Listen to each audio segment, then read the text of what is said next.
Mashariki wameitaka serikali kutafuta suluhu la kudumu kwa barabara ya Suswa kuelekea Ngong inayoathirika kila mara kunapofurika. Kulingana na wakazi hao, kila mara serikali utafuta suluhu la muda barabara hiyo inapoharibiwa na mafuriko, jambo ambalo limeendelea kuathiri pakubwa shughuli za usafiri pamoja na uchumi kwa ujumla kwa madereva, wakazi pamoja na wakulima eneo hilo.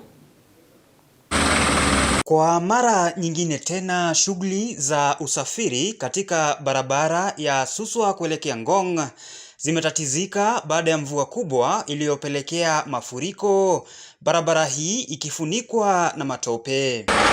Kulingana na wakazi eneo hili, serikali ya kitaifa imekosa kushughulikia tatizo hili kwa kuwa kila mara linapojitokeza suluhu la muda mfupi hutafutwa badala ya kushughulikia chanzo halisi la tatizo na kutafuta suluhu la kudumu. Mimi ningeuliza serikali kama ingewezekana wangeweka kalabari kubwa, magari ipite juu, maji ipite chini. Hii hakuna suluhisho. Hata mimi naona matrakta wanafanya pale, wanafanya ukuta pande moja, pande nyingine hakuna, na maji kinyesha saa hii bado kasi ile inarudi tu tena hivyo.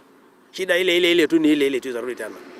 Suluhisho ni kujenga kalabari kubwa, magari ipite juu. Mbunge wa Yala David Ole Sankok amesisitiza umuhimu wa kuwekeza miundombinu zitakazostahimili mabadiliko ya hali ya hewa, ikiwa ni pamoja na mfumo bora wa mifereji ya maji kuzuia mafuriko. Tinga wanatoa naye matope.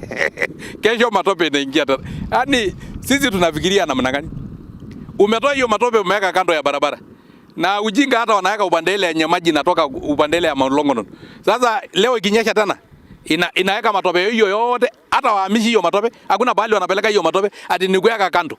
Na katika ile harakati ya kugwaruza hiyo matope, unagwaruza mpaka lami.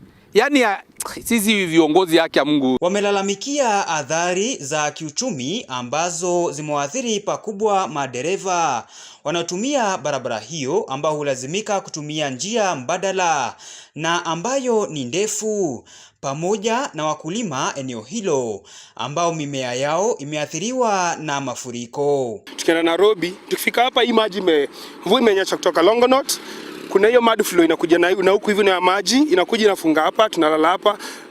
Hizi magari tunatumia huaga sometimes zimebeba perishable goods. So zikiwa zimebeba perishable goods, tukilala hapa tukiwa stuck hapa, goods zingine zinaharibika. Ukiangalia kama chakula, ukiangalia kama mboga, ukiangalia vitu zingine, pia tukibeba kama mizigo, kama mifugo, pia ile fatigue ya kukaa zimetoka mbali, zimeka kwa gari bado zinakuja ziko stuck hapa. Na venye kulinyesha tuliteseka sana. Kama maji ilikata barabara, magari karibu ibebwe hapa, pikipiki tulikuwa tunateseka, hatukuweza kupita hii barabara.